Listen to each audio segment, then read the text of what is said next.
À l'été 2018, un mouvement surgit de nulle part. Affolés par l'inaction des gouvernements devant la crise climatique, des millions de jeunes envahissent les rues, cernent des bâtiments, bousculent les institutions partout dans le monde. Leur but, forcer les gouvernements à agir pour limiter le réchauffement climatique.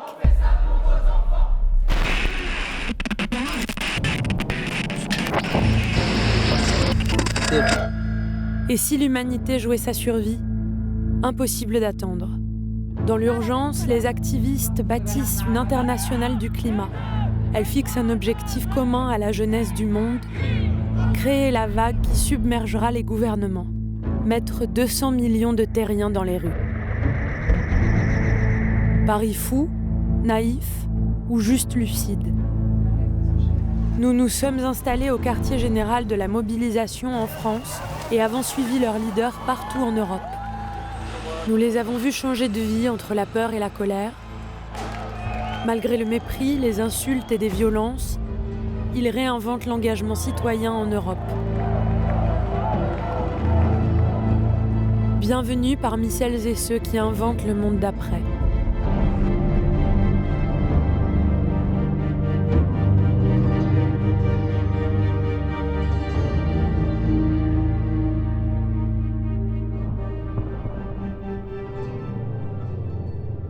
C'est un petit marteau, mais je pense qu'il peut faire de grandes choses.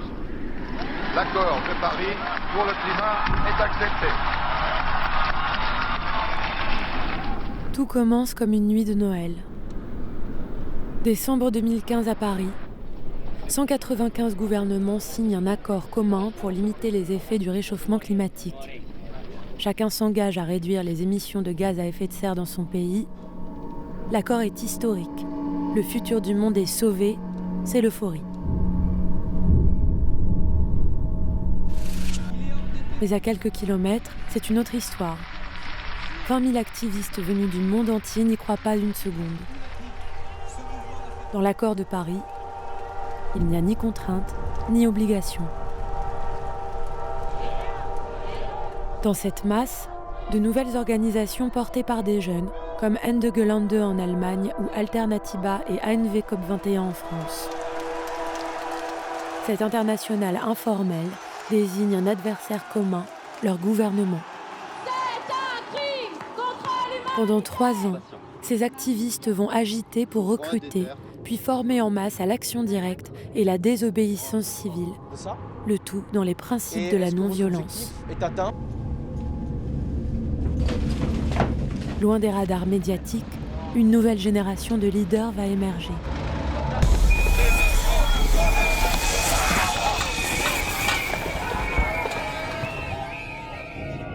En France, ils vont agir dans l'ombre pour préparer la grande offensive. C'est l'été 2018 qui va tout déclencher. La Californie brûle. En Europe, la canicule dure plus d'1 mois. En Asie et en Amérique, des cyclones géants ravagent les côtes. Pour la première fois, chacun sur Terre vit dans sa chair l'emballement des catastrophes. Et s'il était déjà trop tard ? Un homme change alors la donne. Sans que personne n'ait vu venir le coup, le ministre le plus populaire du gouvernement démissionne en direct. Est-ce que nous avons commencé à réduire nos émissions de gaz à effet de serre ? La réponse est non. Est-ce que nous avons commencé à se mettre en situation d'arrêter l'artificialisation des sols ? La réponse est non. Je vais prendre pour la première fois la décision la plus difficile de ma vie. Et donc je prends la décision de quitter le gouvernement. Emmanuel Macron perd sa caution écolo. Personne n'imagine pourtant l'ampleur de la crise politique qui va suivre. J'espère que le geste que je viens de faire sera utile. Et j'espère qu'il entraînera derrière un sursaut. Le sursaut a lieu 10 jours plus tard. Répondant à des appels en ligne, des dizaines de milliers de personnes envahissent les rues des grandes villes. C'est un crime contre l'humanité.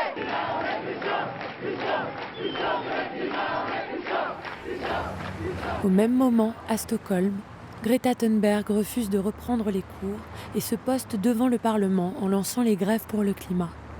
Vi kommer inte acceptera det. Vi kommer inte låta det hända. Så därför strejkar vi. Vi strejkar för att vi vill ha en framtid och vi kommer fortsätta.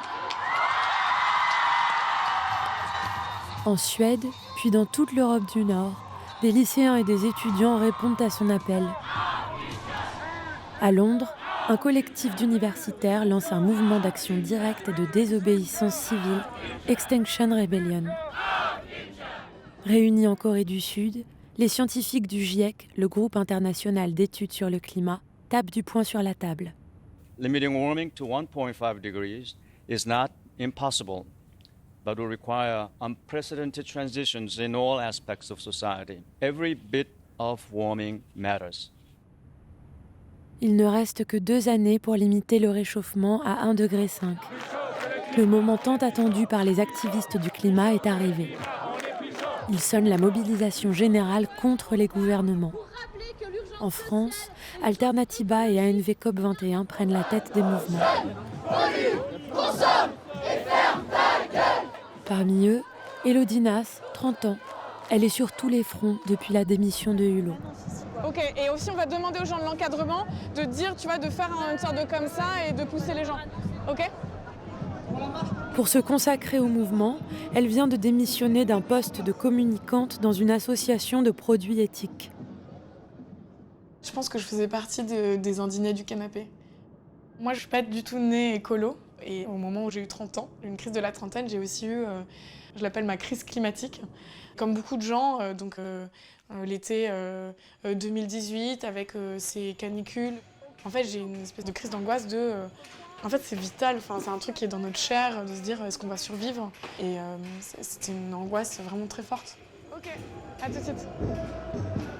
Élodie vit en colocation avec Pauline Boyer. Il y a Macron qui fait du ski. Ce week-end, Macron. Elles se sont connues sur les campus de l'Est de la France. C'est Pauline qui avait entraîné Élodie à sa première réunion. Elle aussi a démissionné, perdant son statut de cadre sup et le salaire de 3 500 € qui va avec. Elle est maintenant coordinatrice d'Alternatiba, payée au SMIC et porte-parole nationale.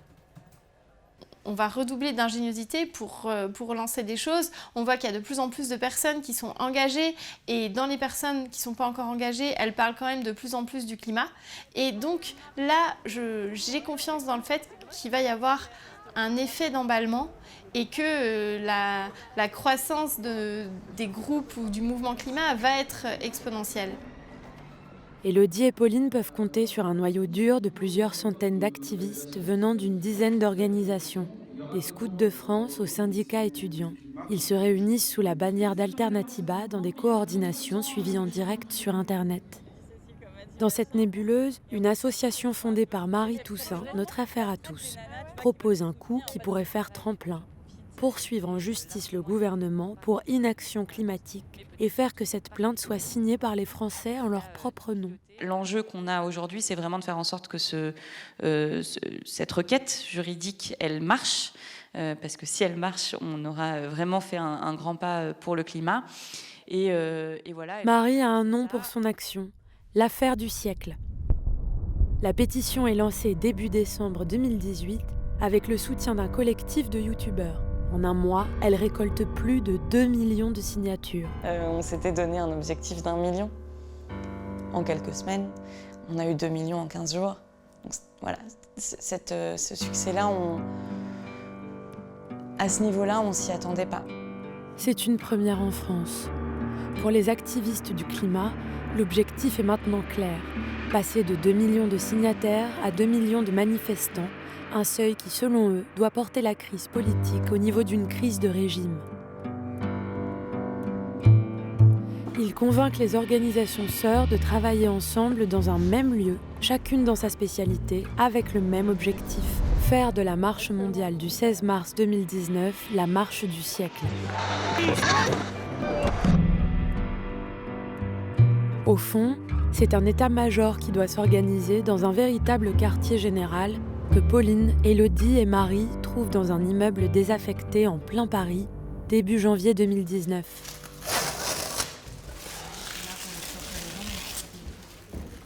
Une aide précieuse va leur permettre de passer à la vitesse supérieure. Elliot Lepers, 27 ans, représentant en France d'un réseau international d'activistes en ligne fondé par des Américains, The Open.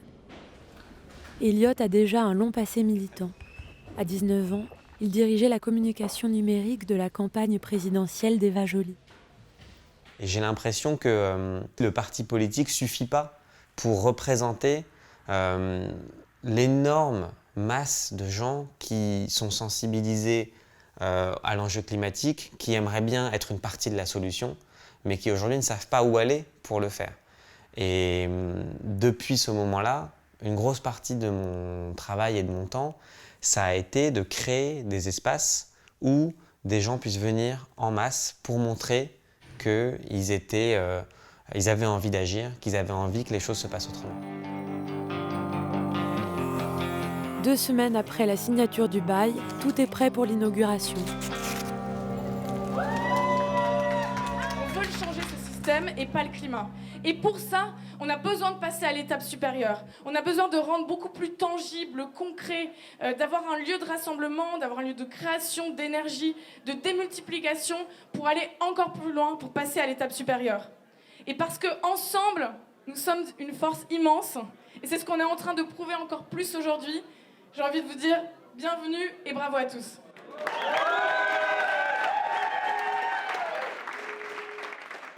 Et après, comme ça, on voit comment on fait quoi. La marche du siècle est dans 3 semaines.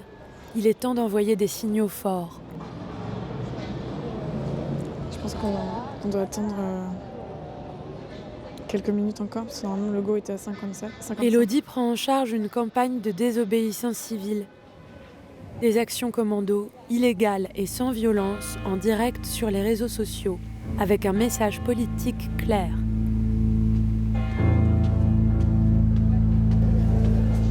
Bienvenue, alors on est donc dans la mairie du 1er arrondissement et nous nous apprêtons à décrocher le portrait d'Emmanuel Macron comme pour dénoncer le vide de la politique écologique et sociale d'Emmanuel Macron. Je pense qu'on peut regarder le tableau qui s'en va doucement.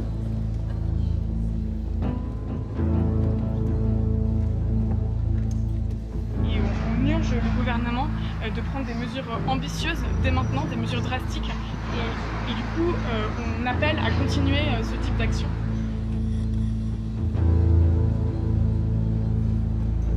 Pour Emmanuel Macron à Lyon, le juge souligne, je cite, « Dans les jours qui suivent, c'est une épidémie de décrochage.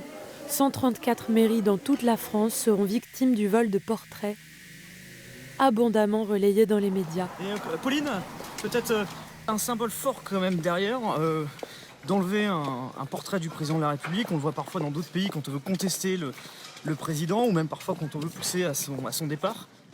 Alors, en fait, c'est un symbole fort, effectivement, mais c'est parce que là, on a besoin d'actions fortes pour faire bouger les choses. Le pari est réussi. Le ministère de l'Intérieur doit réagir. Pauline et 8 autres décrocheurs se retrouvent en garde à vue, accusés de vol en réunion. Quand on réfléchit à une action, on réfléchit à quel va être son impact potentiel. Et son impact, eh bien, dépend souvent, pas tout le temps, mais souvent, de la réaction des forces de l'ordre. Ces actions-là, si on n'avait pas eu de réaction des forces de l'ordre, elles auraient fait quelques filets dans les journaux et ça serait resté de l'ordre de l'anecdotique. En touchant à l'image du président de la République, les activistes d'ANV COP21 ont un deuxième objectif en tête, pointer un responsable, politiser leur bataille pour se rapprocher d'un autre mouvement de contestation.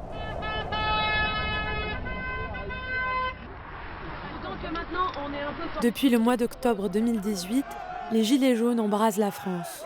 C'est une surtaxe sur l'essence pour inciter les Français à délaisser leur voiture qui a mis le feu aux poudres. Une femme, Priscilla Ludowski, a lancé le mouvement de révolte par un appel sur les réseaux sociaux. Voilà bientôt un mois que le mouvement populaire des Gilets jaunes secoue la France. Oui, Monsieur le Président, nous sommes remplis de colère et oui, nous n'avons plus d'autre moyen que d'enfiler humblement ce désormais célèbre gilet jaune. Depuis décembre, le mouvement tourne à l'émeute, le gouvernement est débordé, on atteint un niveau de violence inédit sous la Ve République. Sur le fond, tout semble opposer leur mouvement aux Gilets jaunes. Pourtant, Élodie, Pauline et Priscilla Ludowski se sont reconnues. Pour les 3 leaders, justice climatique et justice sociale sont inséparables. Je ne sais pas si tu as vu cette action qu'on lance avec Priscilla Ludowski et pas mal de Gilets jaunes. Ça fait un moment qu'on discute avec eux justement du lien entre nos 2 mouvements. Et pour joindre un peu la parole aux actes, on fait une action de blocage d'une artère parisienne demain matin. Moi, j'ai tous les journalistes avec moi. Et Le jour de l'action, c'est Pauline qui coordonne les opérations. Ok, et ben attendons Priscilla et ouais, c'est ça. Vous êtes où? Je peux te retrouver où? L'idée c'était de ça, d'avoir un message commun et ce sont des sujets qui sont liés, qui sont malheureusement décloisonnés pour être traités séparément. Sur le pont d'Iéna, on se compte. La grande foule n'est pas au rendez-vous.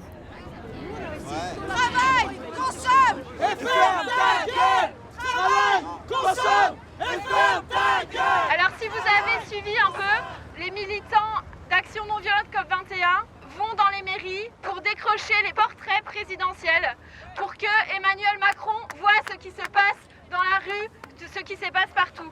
Et aujourd'hui, nous avons un de ces portraits que nous avons amené pour qu'il voit ce qui se passe. Et donc nous invitons à continuer ces actions, à sortir Macron.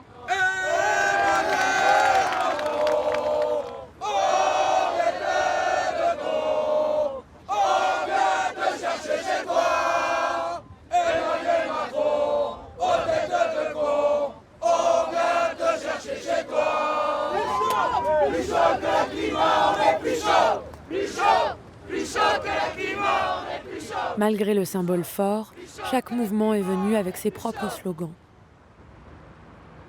À la base, les Gilets jaunes sont invités en fin de journée à partager leurs ressentis.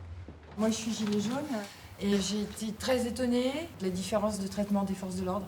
Je pensais qu'ils allaient arriver comme ils font d'habitude, LBD, gazage, tout ça. Et enfin, honnêtement, je pense que j'ai même pas encaissé le choc que ça m'a fait. Non, franchement, il y a pour moi, c'est le jour et la nuit, quoi. Et je pensais en prendre plein la gueule. Je me disais, un blocage dans Paris, en journée, ça va être la fête du slip. Et je suis juste sidérée d'être encore avec vous, là, et on est tous heureux, personne n'a pris de coups, et on va aller prendre un pot ou continuer la teuf. Et enfin, voilà, merci, quoi. Merci pour ce grand moment. Merci à vous tous. Sande TZ, gilet jaune depuis 4 mois, devient aussitôt la messagère entre les 2 mouvements. Désormais, elle partage ses week-ends entre les Champs-Élysées et la base. Il ne leur reste qu'une semaine avant la grande marche. Élodie retrouve l'état-major de la base pour tout préparer. Bon, comme il est 19h04, je vous propose de commencer quand même. Tu veux faire le déroulé prise de parole et le concert? Bien sûr. Aujourd'hui, on a... c'est vraiment... Ça ne peut pas sortir d'ici. Pour l'instant, on n'annonce rien, mais... Après, Mathieu Chédid avait confirmé, il est en train de rétropédaler, il a un autre engagement. Marion Cotillard et Juliette Binoche pour les lectures de textes. Et pour l'instant, c'est à peu près tout ce qu'on a. Mais il nous reste une semaine et il y a pas mal de gens qui sont contactés et qui n'ont pas encore dit non. Qu'on arrive à trouver le bon équilibre pour que Trocadéro soit un gros démarrage, il faut qu'il y ait vraiment des dizaines de milliers de personnes. Qu'Opéra, ce soit la jonction un peu pour les personnes qui sont sur un truc intermédiaire. Et ça va être le bordel à gérer en réalité. Et donc le temps. Gabriel Mazzolini est détaché auprès de la base par un réseau international, les Amis de la Terre. Il est chargé d'accompagner la structuration du mouvement. La société telle qu'elle est aujourd'hui, elle va être 10 fois pire si on ne change pas les choses. Il faut qu'on s'y mette très rapidement. Il faut qu'on change la société très rapidement. Vu qu'on a un timing très resserré, il faut qu'on ait une méthodologie de travail implacable pour y arriver. Et donc la construction d'un mouvement et la méthode pour le faire deviennent centrales là-dedans. Et là, je kiffe, je suis dedans, mais à donf, tu vois ce que je veux dire? Une des clés du succès doit venir de la mobilisation des lycéens et étudiants.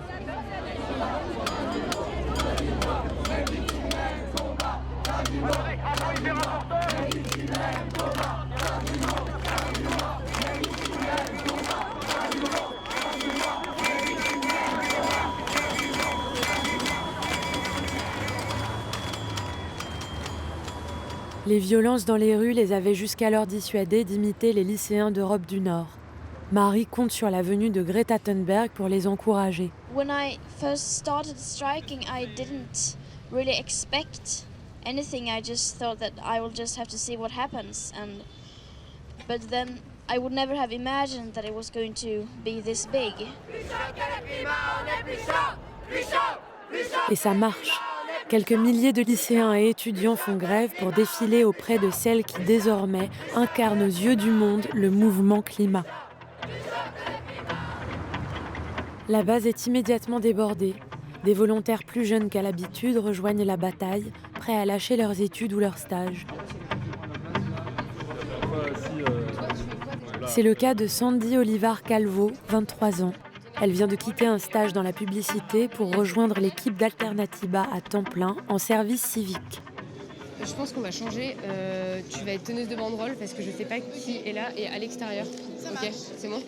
J'ai eu ce moment où je me suis un petit peu endormie et où j'ai voulu moi aussi consommer beaucoup, avoir une maison super grande, être super riche, pouvoir voyager tout le temps, pour poster. C'est idiot, mais en fait c'est vraiment ça, pour poster ça sur les réseaux sociaux. Et maintenant je pense que du coup je me dis que en fait il n'y a plus le choix, il faut y aller et qu'en fait c'est tellement mieux de faire quelque chose qui nous tient à cœur plutôt que de faire quelque chose pour l'argent. Le vendredi, la veille de la marche du siècle, la grève des jeunes pour le climat doit ouvrir ce week-end de mobilisation. Pour l'occasion, les lycéens et les étudiants ne se contentent pas de marcher, ils vont occuper le siège de la Société Générale. Sandy coordonne sa première action de désobéissance civile. On a décidé de bloquer la Société Générale parce que la Société Générale bloque notre avenir par ses investissements sales dans les énergies fossiles les plus sales qui détruisent la planète ainsi que notre écosystème. À la base, l'équipe de communication lance les derniers appels à venir marcher et se prépare pour relayer l'événement.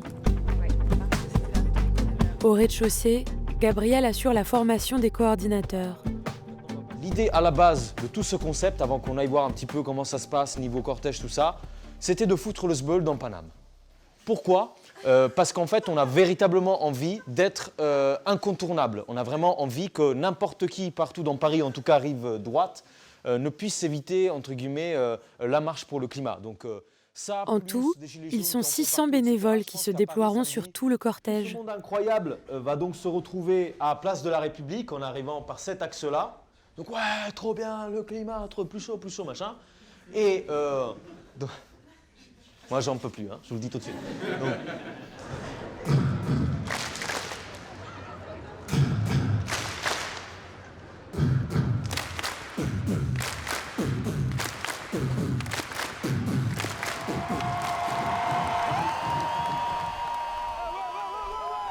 dès la fin de matinée, ils savent que le succès dépasse leurs espérances.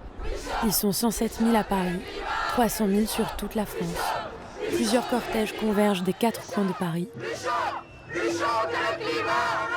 Pour la première fois, une centaine d'ONG, de syndicats et de partis politiques foulent le pavé aux côtés de cette jeunesse inquiète. Des collectifs de sans-papiers, des militants antiracistes se joignent à eux. On aperçoit aussi des gilets jaunes. On a rarement vu un cortège aussi composite se former dans les rues de Paris.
Le pari, il est plutôt réussi, l'image politique, elle est là, le fait de ce rassemblement qu'on veut et surtout de durcir le ton face au gouvernement. Et par contre, je pense que le stress va vraiment monter quand je prends la parole, enfin avant de monter sur scène, parce qu'on va faire une grosse annonce d'une action de désobéissance civile qu'on annonce pour la suite. Donc c'est un peu stressant, mais ça va.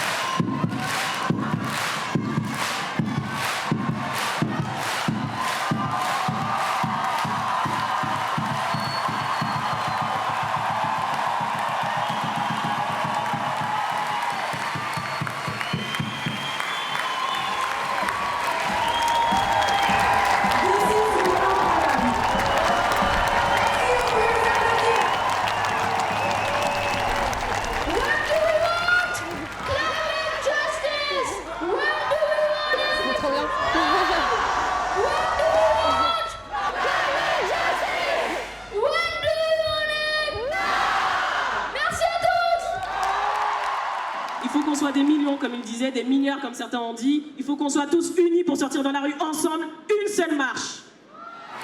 Une seule marche pour tout le monde. C'est énorme ce qui se passe, on a marché.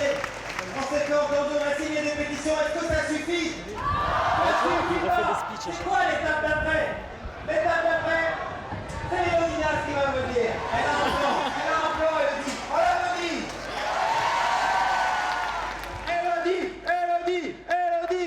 Salut tout le monde, ça va? Je pense qu'aujourd'hui, on peut dire qu'il y aura un avant et un après 16 mars.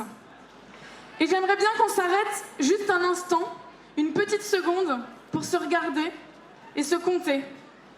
Parce que c'est une journée historique et je peux vous assurer que la vue depuis ici est complètement dingue. Alors, nous ne sommes pas toutes et tous engagés pour les mêmes raisons. Mais nos colères sont les mêmes, nos espoirs sont les mêmes, et oui, nos adversaires sont les mêmes. Alors nommons-les, nommons ce système qui broie nos vies et la planète où que l'on soit. Nommons-le, ce système qui produit tout et n'importe quoi, partout, au point de mettre à mal l'avenir même de l'humanité sur cette planète. Nommons-le, ce système capitaliste et productiviste qui nous a menés à la dérive et prétend aujourd'hui nous renvoyer la responsabilité. Aujourd'hui, sur cette place, nommons-les pour ce qu'ils sont, une république des pollueurs. Puisqu'ils nous ignorent délibérément, puisqu'ils ne sont pas à la hauteur de l'histoire, c'est à nous de livrer la bataille du siècle. Alors, le 19 avril, nous appelons à une grande action de désobéissance civile non violente. Ensemble, nous allons bloquer la République des pollueurs.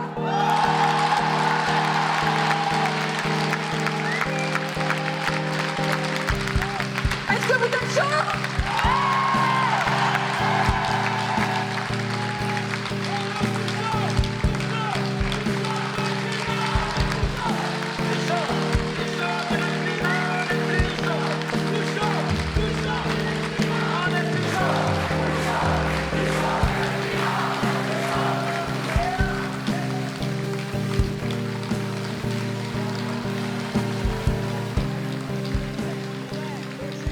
Mais le soir même aux 20h, c'est la douche froide.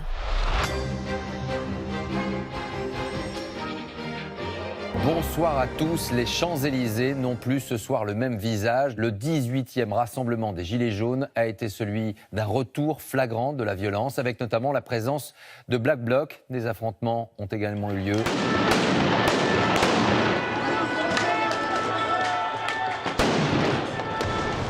La grande marche du siècle est éclipsée par les images d'affrontements sur les Champs-Élysées.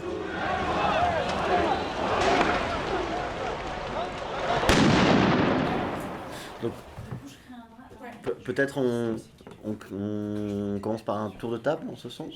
Avec un tour d'abord de ressenti. Assez déçu du retour des médias. Enfin, j'espérais que ça fasse la une, ça a été dans très peu de médias. Ça, c'est le gros enjeu, c'est comment est-ce qu'on fait pour que la plus grosse marche climat de l'histoire, en fait, elle ait un article dans le journal du dimanche qui sort le lendemain. Comment est-ce qu'on peut pas avoir un article, quoi? L'article était écrit, ils l'ont enlevé du journal, quoi, parce qu'il y avait des violences. Ça, c'est quand même amer. Le dérapage médiatique conforte les animateurs de la base. À la violence des images, il faut opposer la force des symboles. L'objectif de 2 millions dans la rue ne peut être atteint que par une phase de désobéissance civile plus spectaculaire. Bloquer la République des pollueurs, comme Élodie l'a annoncé, suppose de former en masse à l'action directe. La cible doit rester confidentielle. Ils ont 1 mois. Pour y parvenir, la base s'ouvre largement aux Gilets jaunes.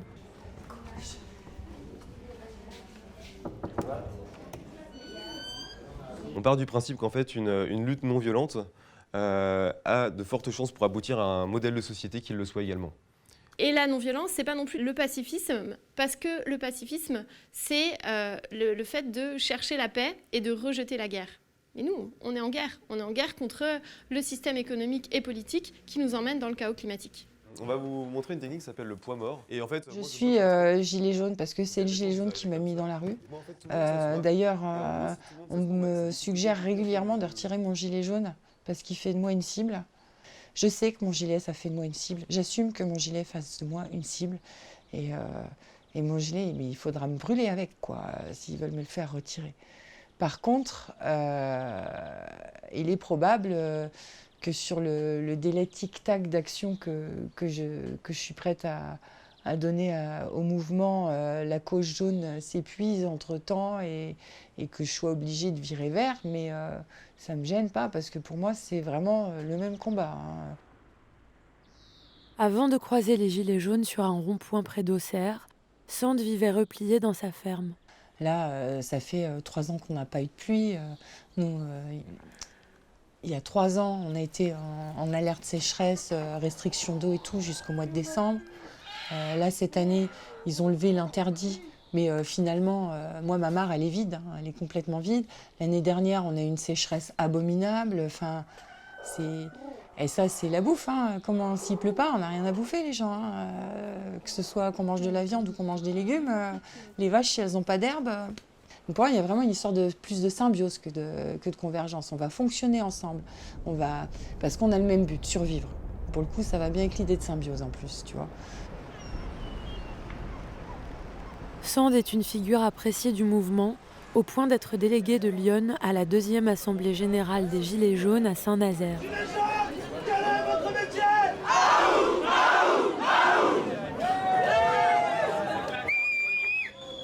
Dès les premiers échanges, Sand se rend compte que sa propre trajectoire est largement partagée. La convergence avec le mouvement climat monopolise une partie des débats. Désobéissance civile, je suis intéressé par tout ça. Voilà, j'aimerais bien qu'on avance là-dessus. Je ne connais pas trop, je ne vois pas tellement ce que c'est dans les actions.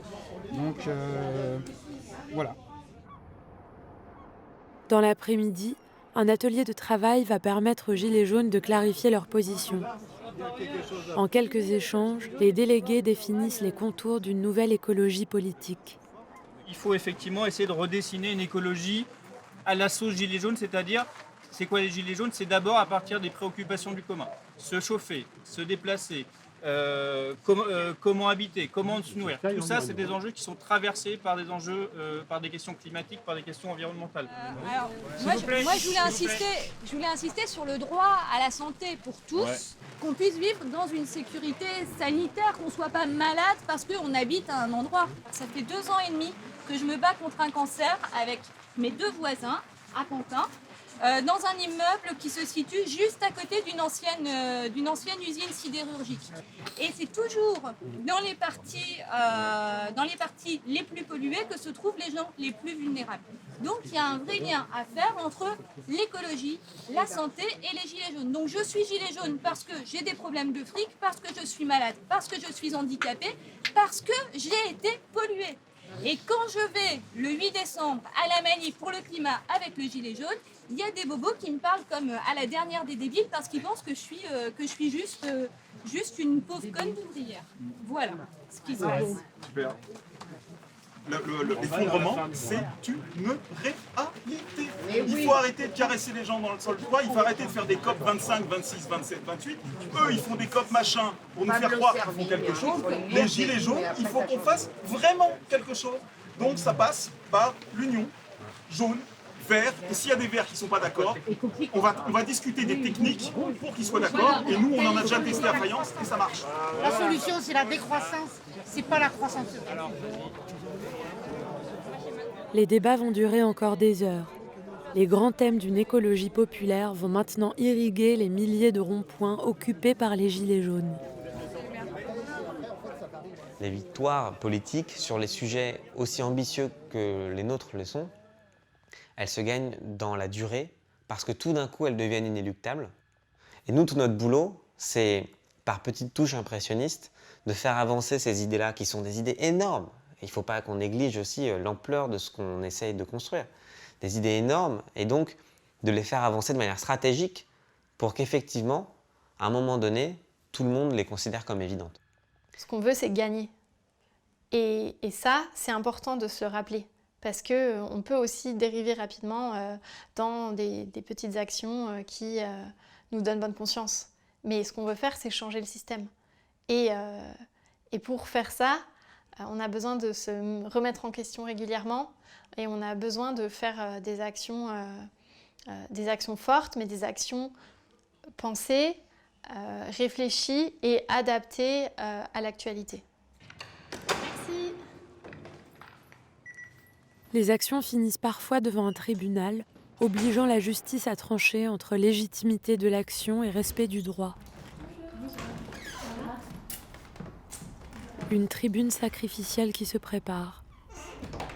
Toi, tu es poursuivi pour un fait, pour le premier portrait dans la mairie du 5e. Donc, les risques dans votre situation, en tout cas ce qui a été retenu, c'était vol en réunion. Donc, ça veut dire 5 ans de prison encourue et 75 000 € d'amende encourue. Cette peine-là, c'est un plafond. Vous n'aurez jamais 75 000 € d'amende, vous n'allez pas partir 5 ans en prison. C'est la loi qui prévoit ça, mais c'est un maximum. Après, tout ce qui est profession réglementée, donc y compris la pharmacie, normalement, il faut un casier vierge. Donc, c'est sûr que dans ton cas, oui, c'est un risque. Et s'il est plus fourni, ce sera encore plus un risque. Et dans certains cas, de toute façon, le casier sera effacé automatiquement. Mais au bout de 3 ans, 5 ans, voilà, ça peut être plus long. Au niveau personnel, c'est sûr que c'est mieux de ne pas avoir de casier judiciaire. Mais on ne sait tellement pas quelle vie on va avoir dans les décennies qui viennent que pour moi, ne pas faire ces actions parce que potentiellement, après, je ne pourrais pas faire un métier, le métier que je veux ou qui me paraît bien que je fasse à ce moment-là, pour moi, c'est trop abstrait. Et c'est comme les gens disent leur retraite, mais moi, je ne pense pas que j'aurai de retraite. Et parce que les choses auront tellement changé d'ici là, si on arrive encore à se soigner, ce sera un miracle. Donc, je pense que potentiellement, ton métier, tu ne seras même pas en capacité de l'exercer dans quelques années. C'est sûr que quand on voit juste vol en réunion dedans, les gens peuvent s'imaginer plein de choses. Mais moi, je sais pourquoi je le fais et je l'assume complètement. Donc,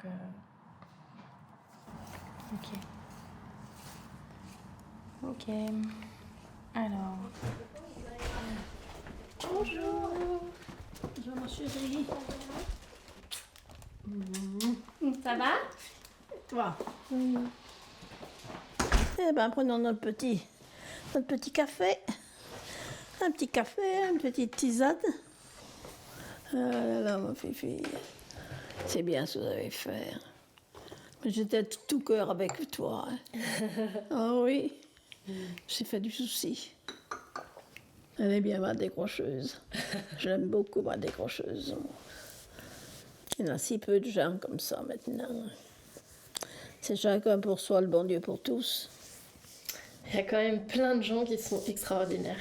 Oui, heureusement. Heureusement, hein. Mais il n'y en a pas suffisamment. Et voilà. Tu vas mettre des enfants au monde maintenant, il faut bien réfléchir. Qu'est-ce qu'ils feront plus tard? Quelle sera leur vie? Et ça, moi, ça me fait peur un petit peu. Hein. Et bah moi aussi. Sinon je pense que je ferais pas tout ce que je fais. Enfin. C'est vrai. Parce que là, tous ces jeunes qui vont dans la rue, je pense que ils ont pas, c'est pas leurs parents qui leur disent va dans la rue. Non, sûrement pas. Qui le font parce que ils sentent que c'est une nécessité et qu'ils vont pas avoir la même vie du tout que leurs parents ou leurs grands-parents. Enfin, moi, tous ces jeunes, hein, chapeau. Ouais.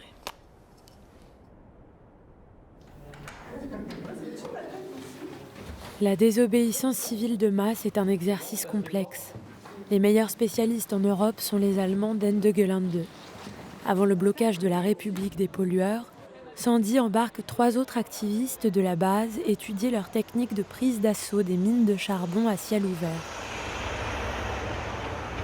Depuis la catastrophe de Fukushima, Angela Merkel a sorti l'Allemagne du nucléaire. En attendant que les énergies renouvelables prennent le relais, c'est le charbon qui fournit l'essentiel de l'électricité du pays. Résultat, l'Allemagne est championne d'Europe des émissions de gaz à effet de serre, tout en ayant le plus grand parc d'énergie renouvelable. Arrivée à Saarbrück dans la Sarre, Sandy est prise en main par Norbert, activiste de Garsweiler, là où une mine à ciel ouvert n'en finit pas de s'étendre. Plus les engins creusent le sol, plus la mine s'étend, plus les villages alentours doivent être évacués avant d'être engloutis. Les habitants du village d'Imrat ont été expulsés quelques années plus tôt. Non, c'est horrible en fait, parce que c'est potentiellement une... Si on est hyper dramatique, c'est peut-être une mise en perspective de ce qui nous attend en fait. Donc c'est un peu angoissant.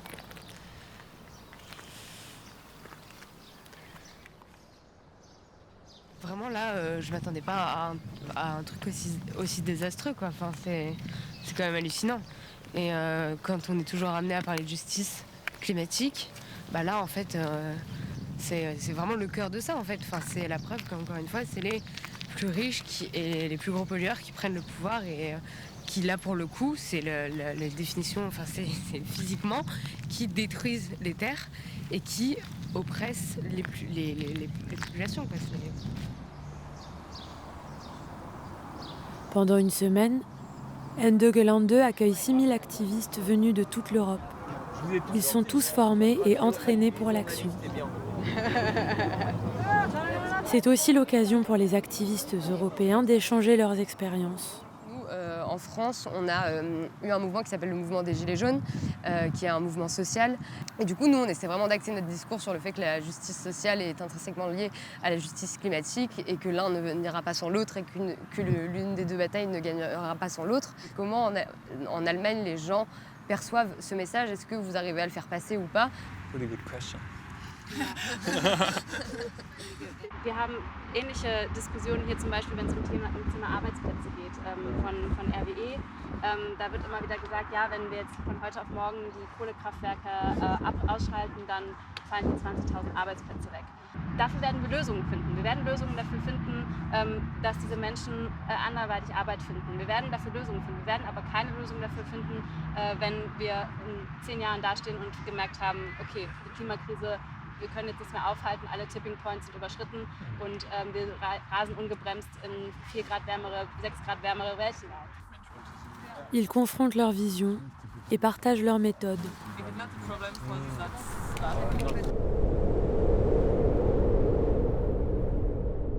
Sandy découvre la puissance de la désobéissance civile de masse. Cette petite armée part à l'assaut de la mine à ciel ouvert. Leur plan, organiser des manifs légales pour s'approcher de la cible, multiplier les fronts jusqu'à créer une brèche dans le dispositif policier. Le manège dure 3 jours, jusqu'à ce que soudain,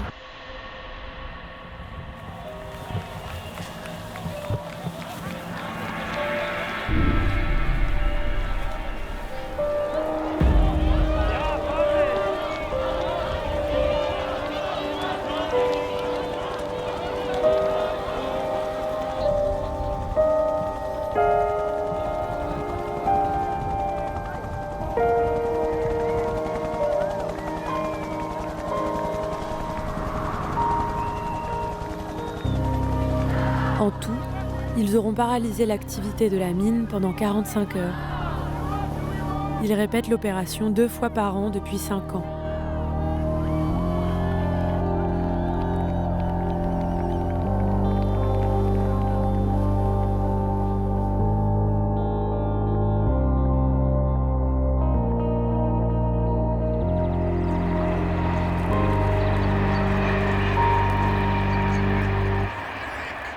Sandy est la première de sa famille à faire des études supérieures. Elle vit encore chez ses parents en banlieue parisienne, mais elle ne les voit plus beaucoup. Son père, ouvrier, et sa mère, femme de ménage, ont connu d'autres luttes. On a eu plein d'écolos arrivés au pouvoir, on a vu avec Hulot et tout ça. Puis finalement, ils n'ont pas eu beaucoup de portée là. Faut continuer à se battre, comme dans tout. Hein. C'est ça le truc qui peut faire quelque chose avancer, c'est se battre. Du coup, vendredi, on organise un truc qui a été annoncé publiquement. C'est la plus grande action de désobéissance civile de France. Ta mère va s'inquiéter quand même, parce que je la connais. C'est toute la journée. Peut-être plus, peut-être moins. Donc là, ça va être quand même un gros coup alors. Oui, si ça se passe bien. J'espère de toute façon. Non, j'ai pas peur. De toute façon, quand tu fais des actions, des actions comme ça, il ne faut pas avoir peur. Moi, on sait très bien on sait très bien dans quoi on s'engage. Oui. Moi, tout ce que je souhaite que ma fille elle fasse, c'est qu'elle vivra sa vie pleinement. Parce que moi aujourd'hui, j'ai pas vécu ma vie pleinement. Et ça, alors, c'est mon souhait que ma fille elle vive pleinement. C'est pas le tout d'avoir de l'argent et puis qu'on vive dans un truc que pour l'argent. Ben, c'est pas vivre pleinement sa vie. Et elle est en train de vivre pleinement avec son engagement à l'heure actuelle. On le sent. Ça sent hein, quand quelqu'un est bien dans sa peau. Bien sûr. Et j'espère qu'elle continuera. Et puis ben, moi, j'en serais fier parce que je suis fier d'elle et puis ça continuera comme ça. Puis au moins, elle fait ce que moi, j'ai pas fait. Voilà. Non mais c'est cool, c'est gentil. Enfin, ça me fait plaisir de voir que vous êtes derrière moi et tout. Bah, de toute façon, on a toujours, puis on continuera. Oui, oui, je sais. Bah si, oui, je vois un petit peu, ouais. Ça avait fait pareil avec mon papy il y a pas longtemps. Plus que 2 jours avant la grande action de désobéissance civile, le pari est fou. Bloquer le plus grand centre d'affaires en Europe, occuper la tour Total, EDF, le siège de la Société Générale et le ministère de la Transition écologique. Après des semaines de repérage très discret, Élodie et Gabriel, épaulés par une équipe de Greenpeace, accueillent les 2000 volontaires qui n'apprendront qu'au dernier moment l'objectif final. Bon, alors qu'est-ce qu'on va faire concrètement ? On va bloquer un bâtiment, on va perturber l'activité en entravant le passage du personnel et on va aussi complètement transformer visuellement l'espace dans lequel on se trouve pour que les personnes qui arrivent dans ce lieu se disent « Ah ouais, en fait, il s'est vraiment passé quelque chose et on ne peut plus passer à côté. On ne peut plus passer à côté de l'urgence climatique et sociale. » Donc les personnes qui n'ont jamais fait de formation à l'action non violente, ni à Paris, ni en province, ni rien, etc., levez la main s'il vous plaît. Ok, c'est flippant, hein. Non, je rigole, c'est magnifique. Au même moment à la base, Elliot mobilise des milliers d'internautes pour saturer les boîtes mail des cibles pendant que les youtubeurs peaufinent la couverture de l'événement. Jour J, dans tout Paris, 2000 activistes rejoignent des points de rendez-vous secondaires pris en charge par un chef de groupe qui reçoit par messagerie cryptée la destination finale. Tout est réglé à la minute près. Là, on arrive. Il faut que tout le monde soit prêt et je vous dis, on vous donne le go. Ok, allez, c'est parti. Ils empêchent de filmer.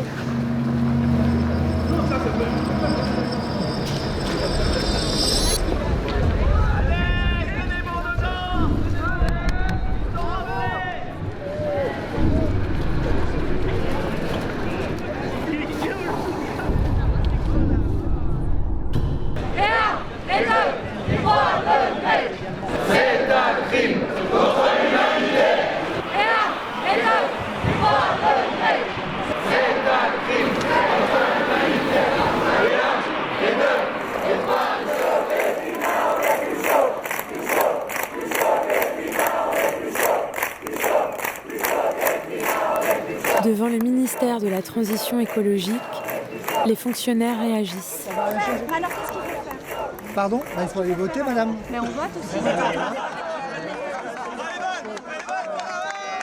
Si vous pensez vraiment que votre cause elle est importante, ce mode d'action, il est mais contre-productif au possible. Contre-productif. Exactement. Aujourd'hui, on s'attaque à un gouvernement, on sait pertinemment qu'il attache de l'importance à l'opinion publique. Cette On est action là ne pour changera dégrader. rien. Ça, par le passé, ça a déjà marché auprès de l'entreprise. Alors je sais bien qu'aujourd'hui, on ne s'attaque pas on n'est même pas à une l'institution, entreprise. mais c'est le On même n'est pas pourtant le lié même, à- c'est on ne pourtant vend le pas même de levier produits. d'action. C'est le même levier Donc d'action. les gens, on ne vend rien. Vous êtes pourtant en connivence avec des entreprises. Enfin, le Oui, gouvernement oui, est en connivence. vous avez raison. Moi, je suis pas d'accord avec monsieur. Mais peut-être. Mais je vais vous dire, je travaille comme vous ici. Mais très bien. Mais à partir du moment où on travaille pour un gouvernement, où on fait des notes pour un gouvernement, à partir du moment où la situation est bloquée, c'est-à-dire que tout d'un coup le gouvernement n'arrive plus, les petites notes écrites par les petites mains, les réunions, machin, sont annulées, ça provoque une gêne. Et c'est cette gêne qui est intéressante. Non mais voilà.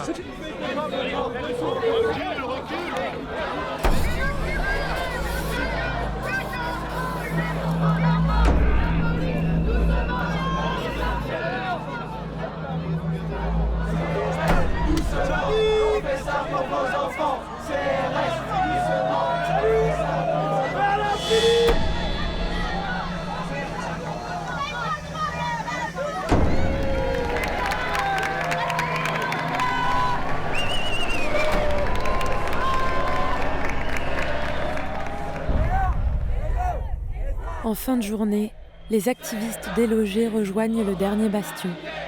Il y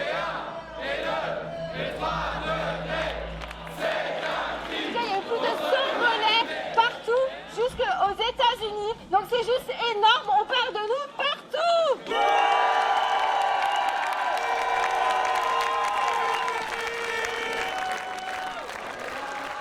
Pour la première fois depuis le début du mouvement, les écolos entonnent le chant des Gilets jaunes.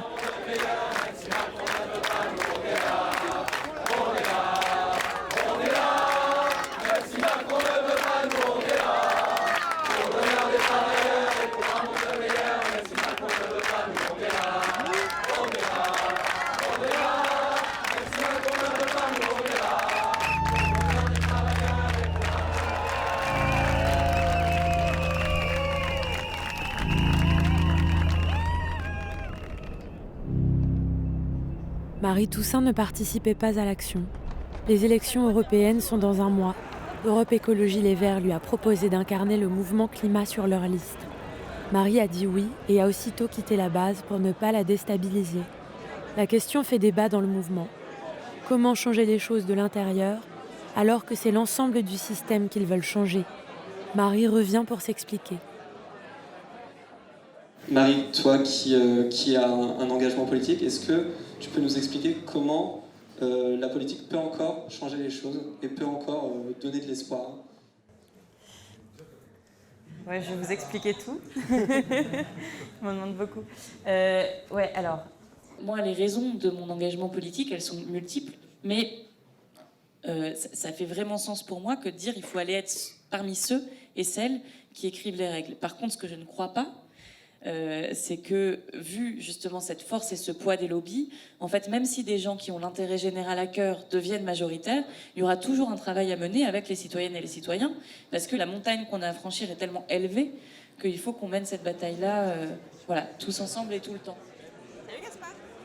Je crois que l'enjeu environnemental et planétaire, il se joue à travers les plus hauts échelons possibles de décision. C'est des endroits où nous, on doit aller porter le combat. Et c'est un maillon de la chaîne. C'est pas plus important que le combat dans la rue, c'est pas plus important que le combat dans les tribunaux, c'est pas plus important que le débat intellectuel.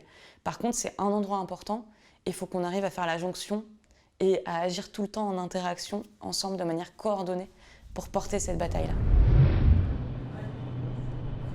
Les partis écolos européens n'avaient pas vu venir le mouvement pour le climat. Bousculés par cette nouvelle génération, ils voient souffler un vent de radicalité qu'ils n'assument pas tous. Ce soir à Lyon, Marie fait son premier meeting. Nous avons détruit notre planète. Le climat s'emballe, les espèces disparaissent, les océans montent et nous manquons déjà d'eau douce. Et nos gouvernants actuels, ils prétendent nous protéger et puis en fait, ils font rien. Ils nous appellent des terroristes, mais nous savons que nous sommes des combattants, des avocats de la planète. Ils nous appellent des terroristes, mais nous savons que nous menons le combat de l'intérêt général face aux intérêts particuliers. Et ils nous appellent des terroristes parce que nous affrontons leur modèle de société qui crée des inondations dans l'Aude, une sécheresse encore jamais vue dans le Nord-Pas-de-Calais, des pics de pollution insupportables à Lyon. Si chacune et chaque citoyen de la planète se mobilise, alors nous pouvons tout changer, vite et ensemble. Merci.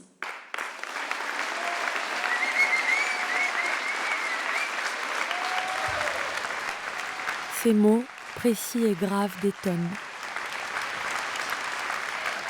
C'est le rôle de notre génération d'interpeller avec force les générations antérieures sur ce qui est en train de se passer.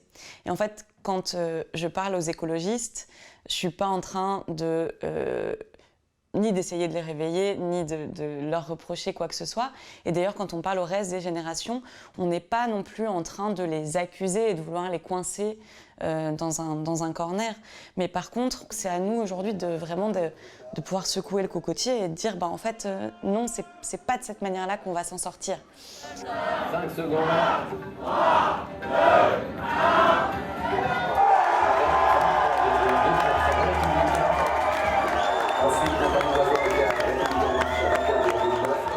Marie est élue. Le soir des élections, c'est une victoire pour les Verts.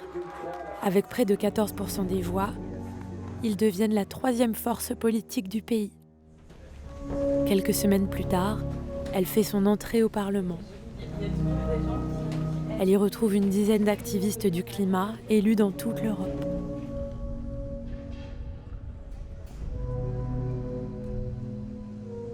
Michael Bloss, familier des actions d'Ende Gelände, est lui aussi nouvel élu.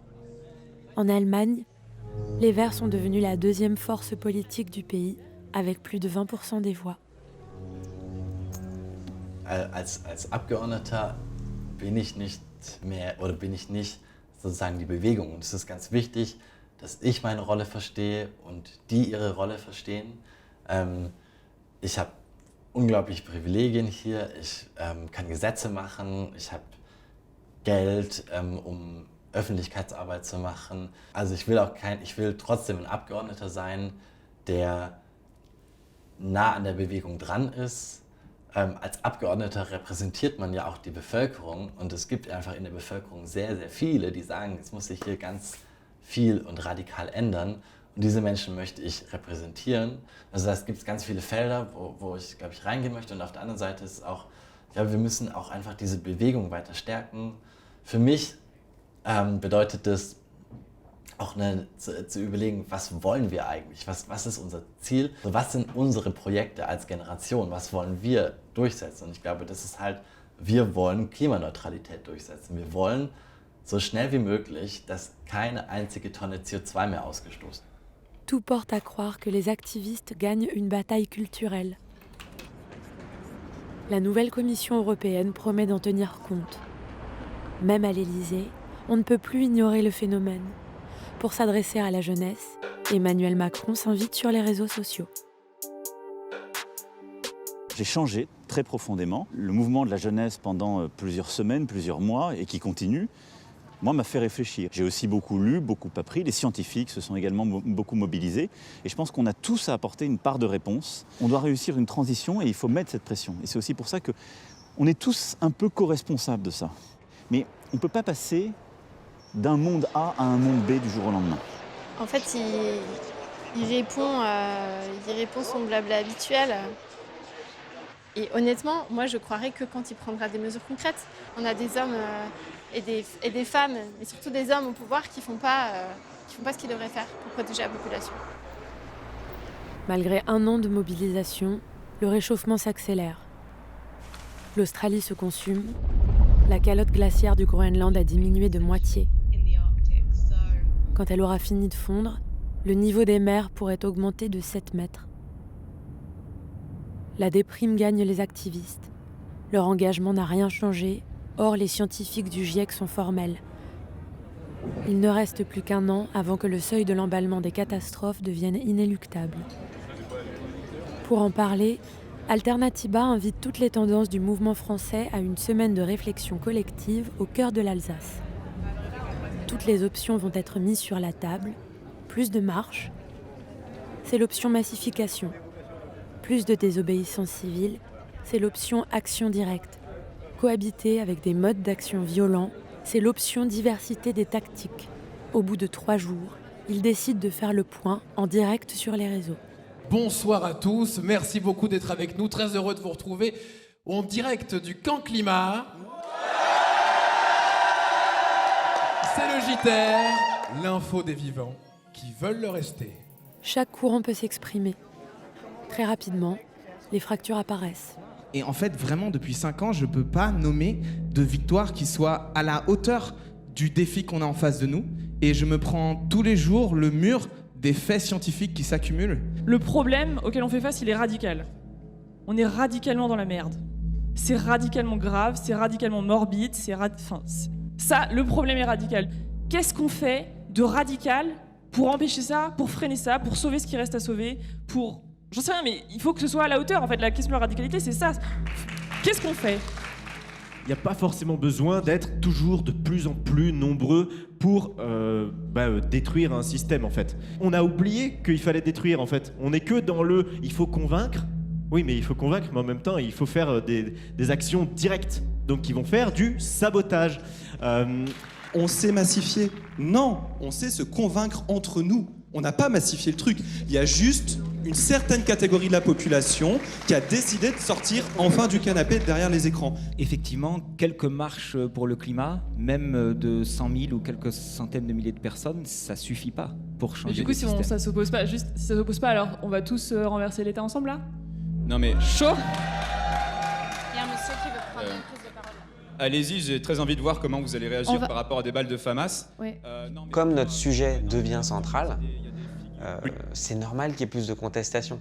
Et c'est normal qu'il y ait des gens qui, avant, ne s'y intéressaient pas du tout et qui, tout d'un coup, ont envie de donner leur opinion et qui trouvent que ça ne va pas assez vite ou qui pensent qu'on devrait faire autrement.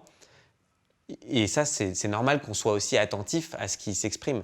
Le problème, c'est que ça doit s'exprimer de manière construite et sur des faits, et qu'aujourd'hui, il y a quand même beaucoup de confusion et beaucoup d'a priori sur la manière dont ce mouvement se déroule depuis 1 an.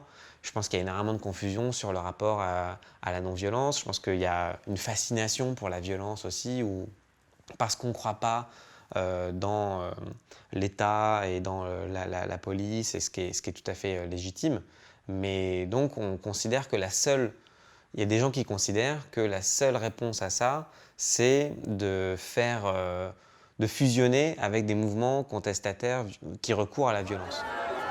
Le mouvement pour le climat va payer cher ses divergences sur la tactique. 5 mois après l'élection européenne, la 5e marche mondiale pour le climat doit mettre la pression sur la nouvelle Commission européenne. Les Gilets jaunes viennent en force sceller définitivement l'alliance entre l'écologie populaire et l'écologie du climat. Mais sur les réseaux, quelques sites d'ultra-gauche ont appelé les Black Blocs à punir le mouvement climat. Ils l'accusent d'être collabo du système puisque le mouvement refuse l'option violente. Le jour de la marche, ils sont au rendez-vous.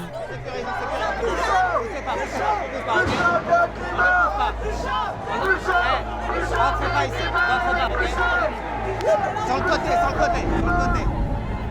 va?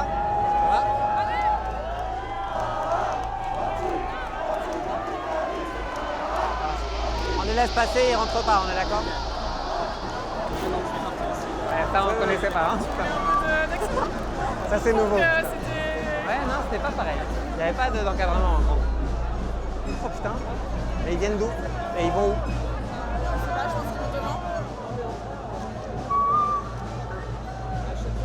Comment détacher la police? Des heurts éclatent en tête de cortège, les forces de l'ordre passent à l'offensive.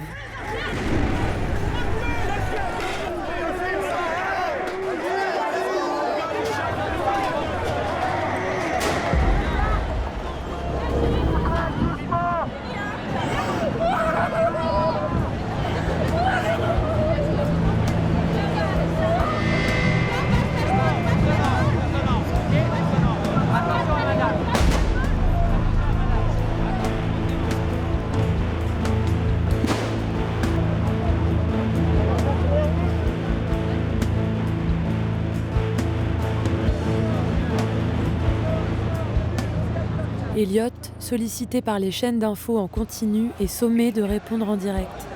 La réaction des forces de l'ordre, elle est absolument incompréhensible et elle est inadmissible. Ils ont mis en danger plusieurs dizaines de milliers de personnes qui ont été obligées, dans la panique, en quelques minutes, de rebrousser chemin, de remonter tout le boulevard Saint-Michel jusqu'à notre point de départ, aveuglant plusieurs centaines de personnes avec un nuage de gaz lacrymogène. C'est une menace évidente de notre liberté de manifester. Le découragement peut être très fort parce qu'on se dit qu'on n'arrive pas à nos fins, on n'arrive pas à changer. Et ça, c'est lourd parce qu'on est co-responsable, on se sent co-responsable de ne pas réussir à arriver au bout. Sauf que le bout, il est tellement difficile à atteindre.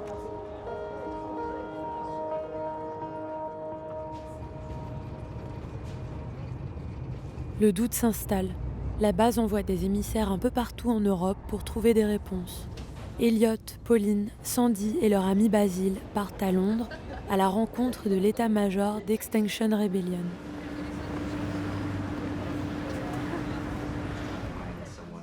XR a mis au point une méthodologie d'action pointue, centrée sur la non-violence à l'extrême.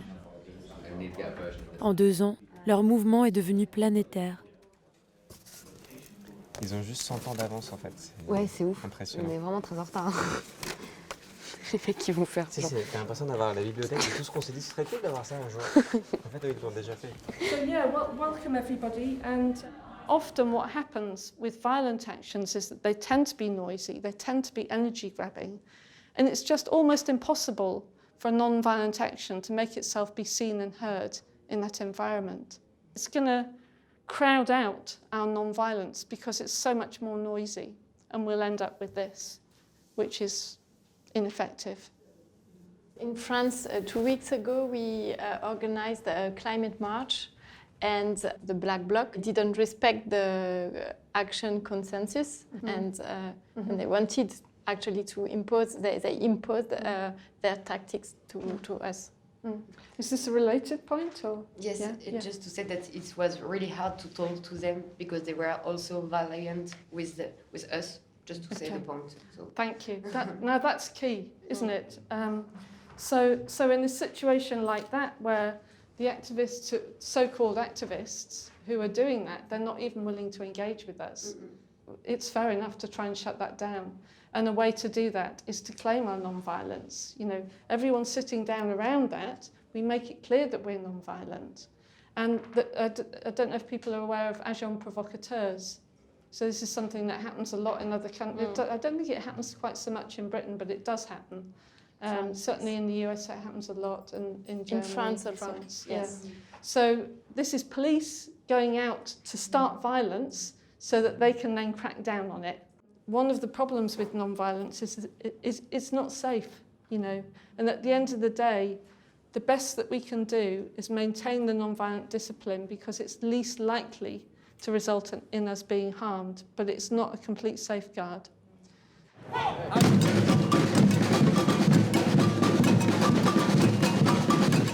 Les activistes français cherchent à savoir comment XR maintient jusqu'au bout cette stratégie non violente. Le mouvement britannique organise début octobre une semaine internationale de la rébellion. À Londres, il planifie le blocage total du centre-ville. Un désordre qui devrait entraîner une vague d'arrestations assumée.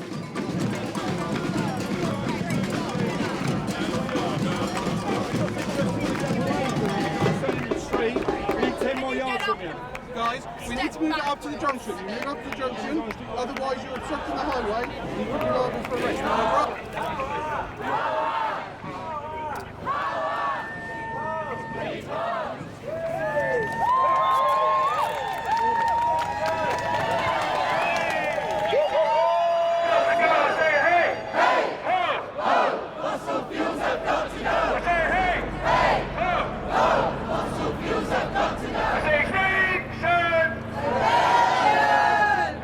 Sandy, volontaire pour participer à l'encadrement, est chargée de tracer sur la chaussée la limite des voies cyclables.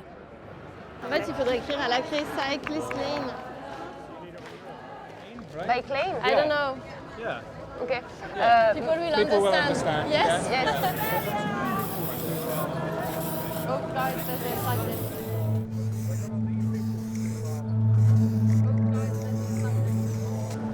you under arrest for criminal damage. Okay. Obviously, writing on the road. Okay. Just committing criminal damage on the public road. Okay, so you'll be taken to the police station so we can interview about the matter. Okay. Today, you don't have to say anything about my harm defence. I cannot mention one question. So I'm put you later around the call.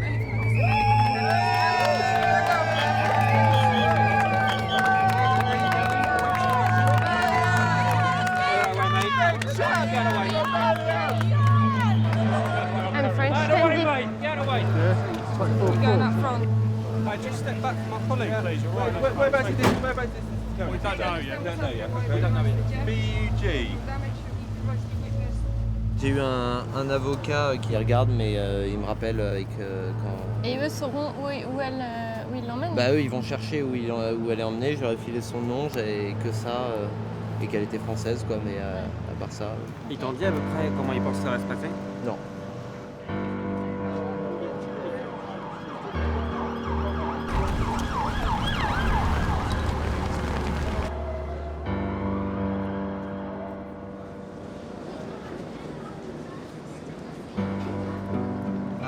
On a une piste sur là où elle serait.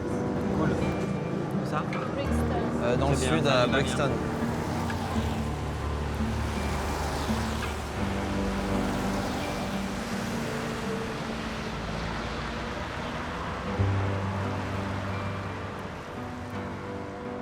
Je lui dis qu'il y a 2 sorties. Tu lui dis? Ouais. Mais tu lui dis sur... Elle va peut-être pas se connecter sur Telegram tout de Mais suite. non, c'est pour ça que c'est un SMS normal.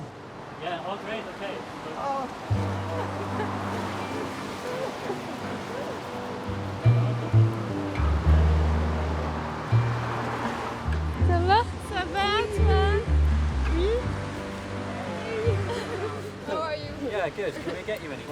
Like some tea or Pendant un petit moment, je me suis dit merde, samedi, franchement t'abuses, tu te fais arrêter dans un pays étranger, franchement tu forces, il va peut-être falloir que tu ralentisses. Et après, je me suis dit non, c'est hyper injuste que moi je sois là. Et justement, je repensais à la mine d'Anne de Galène 2, je repensais à tout ça, enfin à tout.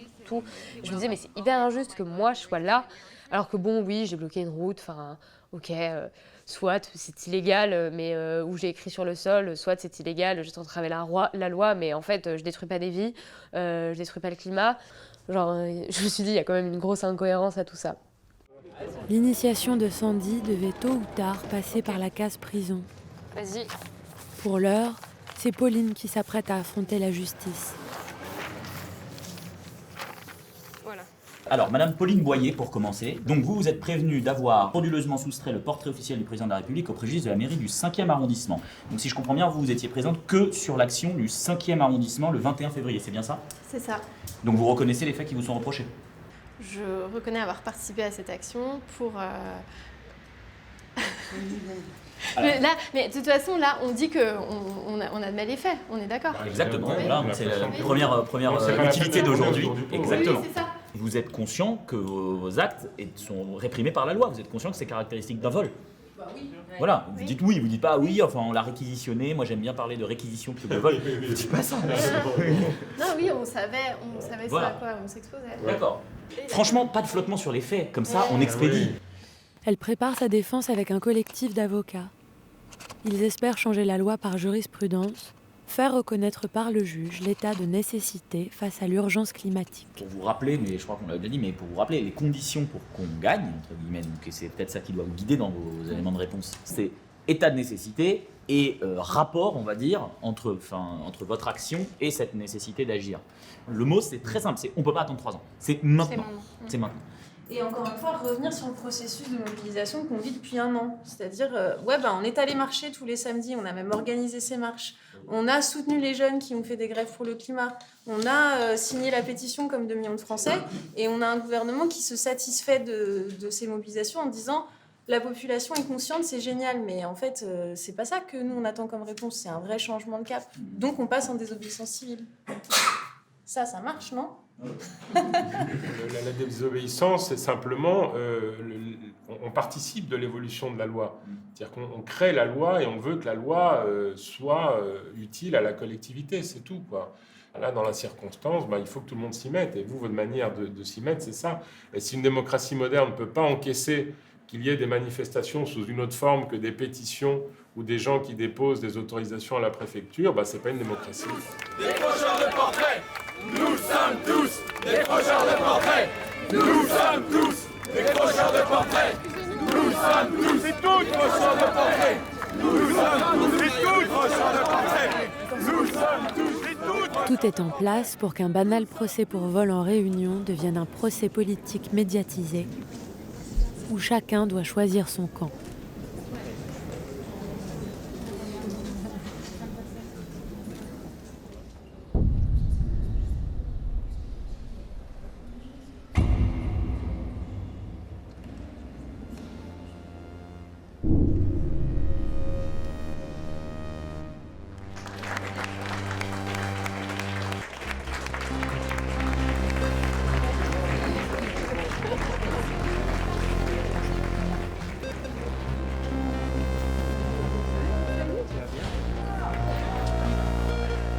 La juge n'a pas reconnu l'état de nécessité. Ils sont condamnés à 500 € d'amende. Cette fois-ci, ils n'ont pas réussi à changer la loi, mais à l'unanimité, ils décident de faire appel. En tout, 34 procès se tiendront partout en France. À Lyon, les décrocheurs seront relaxés en première instance, mais condamnés en appel.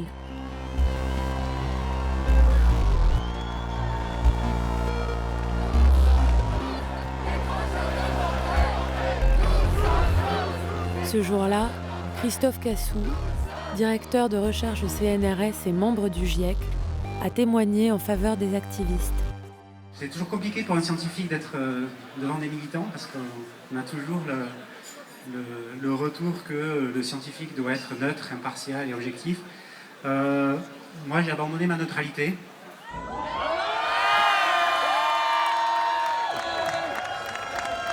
Et moi, je suis directeur de recherche au CNRS et j'ai relu les missions du CNRS.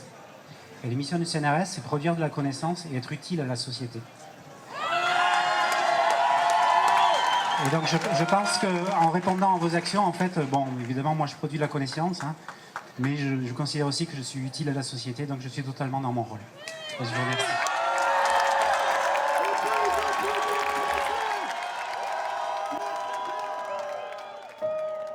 L'action transcende la peur et l'inquiétude que génère le dérèglement climatique.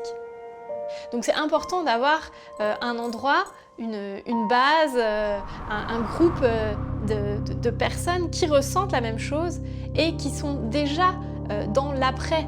Et ça fait du bien.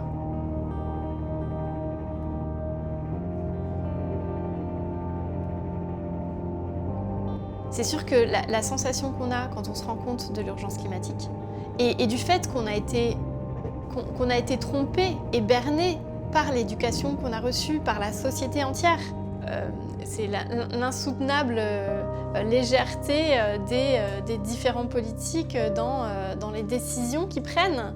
C'est insoutenable en fait. Et le fait de passer à l'action rend les choses soutenables. Le fait de passer à l'action rend la vie soutenable et permet d'avancer sur un chemin qui a du sens.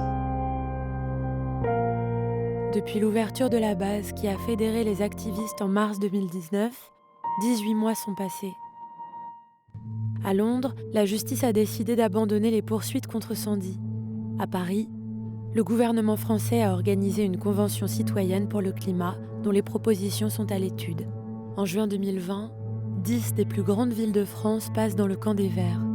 En octobre de la même année, le Parlement européen vote la réduction des émissions de gaz à effet de serre à 60% d'ici à 2030, mais sans feuille de route précise. Quoi qu'il en soit, en France comme en Allemagne, l'écologie est désormais la matrice culturelle qui recompose tous les espaces politiques. À la base, les activistes ont renouvelé le bail. Tant que l'épidémie de Covid-19 perdurera, impossible pour eux d'organiser des marches géantes. Reste la désobéissance civile. On sait désormais que quoi qu'il arrive, le seuil de 1,5 degré de réchauffement sera dépassé. Ils se disent que le monde dont ils héritent sera bientôt invivable pour une partie de l'humanité. Leur bataille ne fait que commencer.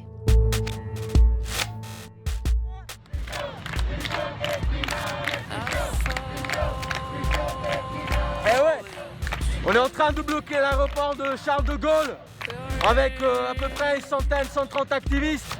On vient de tous être arrêtés, on part en garde à vue. Allez, bisous tout le monde, soyez forts et soutenez-nous jusqu'à la sortie. Ciao, bisous.